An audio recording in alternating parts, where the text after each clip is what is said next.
بسم الله الحمد لله وحده والصلاة والسلام على من لا نبي بعده أما بعد. Le prophète sallallahu alayhi wa sallam a dit: من شهد الجنازة حتى يصلى عليها فله قيراط ومن شهدها حتى تدفن فله قيراطان. قيل وما القيراط يا رسول الله صلى الله عليه وسلم؟ قال مثل الجبلين العظيمين.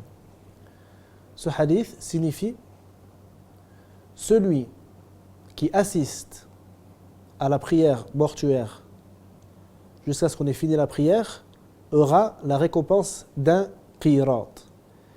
Et celui qui assiste jusqu'à ce qu'on enterre la personne décédée aura 2 qirats. On lui a demandé: et qu'est-ce que le qirat, ô messager d'Allah? Il a dit: comme les 2 montagnes immenses, comme les 2 immenses montagnes.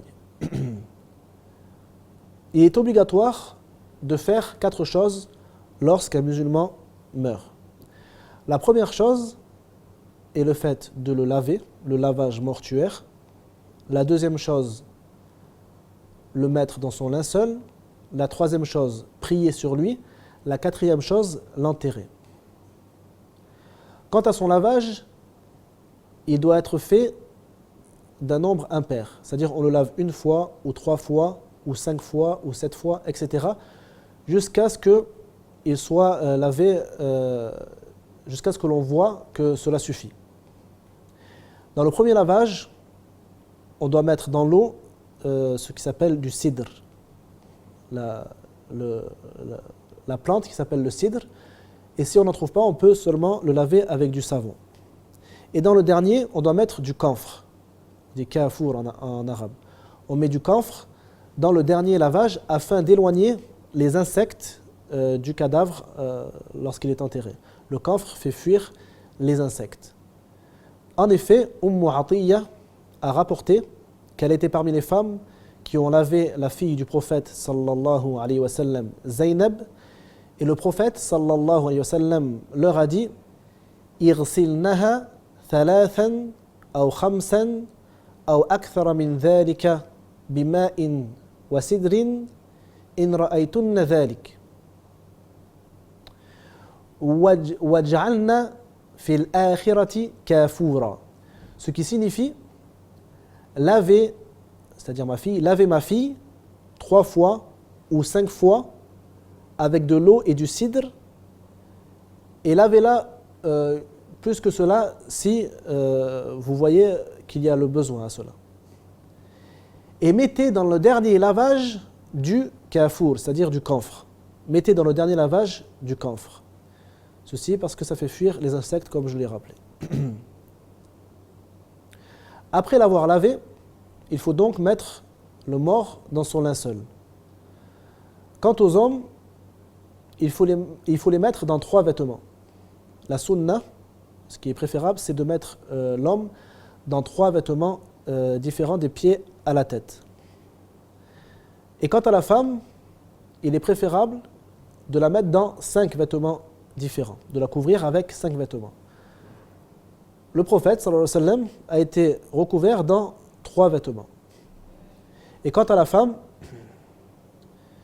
Layla bint Qanif a rapporté que lorsque la fille du prophète sallallahu alayhi wa sallam, Kalthoum, est morte, le prophète sallallahu alayhi wa sallam leur a ordonné de la mettre dans un linceul composé de 5 vêtements. Après avoir mis le mort dans son linceul, on doit donc prier sur lui, la prière mortuaire. La prière mortuaire est très simple. On doit être debout, et c'est une prière sans prosternation ni inclinaison. On reste debout du début de la prière jusqu'à la fin. Donc on est debout, l'imam dit Allahu Akbar, donc on dit Allahu Akbar après l'imam. On récite, après le premier takbir, on récite Al-Fatiha. Après avoir dit A'udhu billahi minash shaytanir rajim, Bismillahir rahmanir rahim, Alhamdulillahi rabbil alamin. Donc on récite Al-Fatiha jusqu'à la fin, et s'il y a encore du temps, il n'y a pas de mal à lire une sourate courte après la Fatiha. Donc, après on dit le deuxième takbir. Après le deuxième takbir, on prie sur le prophète sallallahu alayhi wa sallam. Et la meilleure façon de prier sur lui, c'est de dire, comme on dit dans le tashahhud, Allahumma salli ala Muhammadin wa ala ali Muhammad, jusqu'à la fin, innaka hamidun majid. Après le troisième takbir, on doit prier pour le mort ou les morts.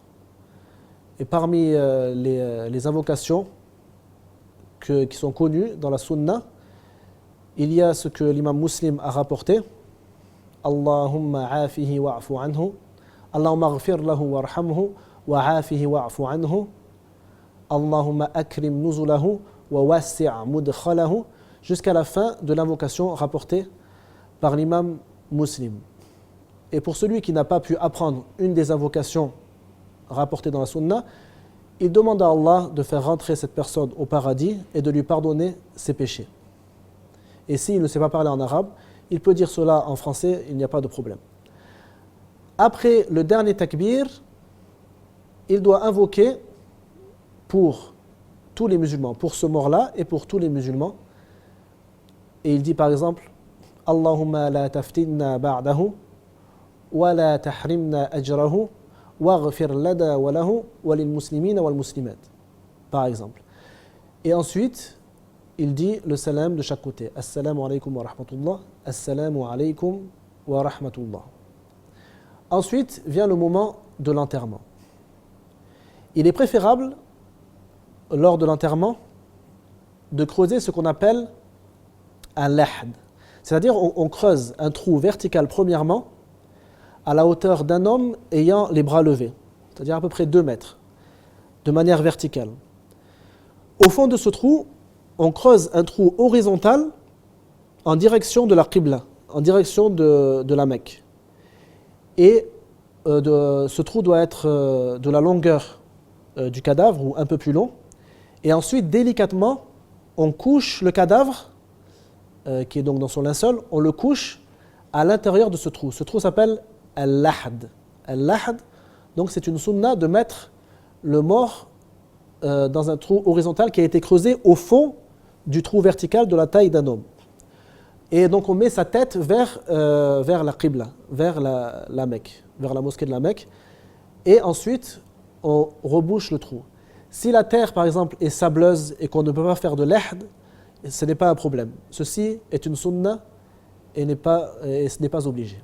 Wallahu a'lam.